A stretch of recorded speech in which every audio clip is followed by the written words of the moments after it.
Hello all. இப்போது நம்ம TNAUவில் நம்மளுக்கு எல்லாருக்கும் மெயில் வந்துருச்சு. மோஸ்ட் ஆஃப் தம்க்கு நம்ம லாஸ்ட் வீடியோ போட்டோம். நம்ம போட்ட நேரத்திலே வந்து மெயில் எல்லாருக்கும் வந்துருச்சு, எனக்கும் வந்துருந்துச்சு.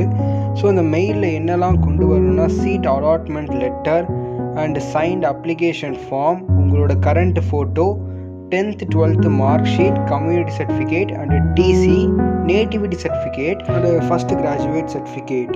ஃபஸ்ட் கிராஜுவேட் சர்டிஃபிகேட்னு நிறைய பேருக்கு டவுட் வந்துடும். ஃபஸ்ட் கிராஜுவேட் சர்டிஃபிகேட்னா உங்கள் ஃபேமிலியிலே நீங்கள் தான் முதல் பட்டதாரி, அதாவது ஃபஸ்ட் தடவை காலேஜ் சேர போகிறீங்க அப்படின்னு. அப்படி இருந்தால் மட்டும் தான் ஃபஸ்ட் கிராஜுவேட் சர்டிஃபிகேட் கொண்டு வரணும், மற்றவங்களுக்குலாம் தேவையில்லை. அண்ட் எல்லா சர்டிஃபிகேட்டுமே ஜெராக்ஸ் கொண்டு போகாதீங்க, ஒரிஜினல் கொண்டு போங்க, ப்ளஸ் ஜெராக்ஸும் கையில் வச்சுக்கோங்க. மெயில் வராதவங்களுக்கு சீக்கிரமே மெயில் வந்துடும், யாரும் கவலைப்பட வேண்டாம்.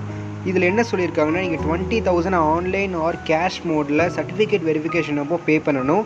பே பண்ணதுக்கப்புறம் தான் உங்களால் விருப்பம் இருந்தால் நீங்கள் ஸ்லைடிங் எடுத்துக்கலாம், விருப்பம் இல்லாட்டி ஸ்லைடிங் எடுத்துக்க வேண்டாம். எல்லோரும் வந்து காலேஜ் போய் எப்படி இருக்குது, நல்லா இருக்கா, இன்ஃப்ராஸ்ட்ரக்சர்லாம் எப்படி இருக்குன்னு பாருங்கள், அண்ட் ஃபீஸ் எவ்வளோன்னு கேளுங்க.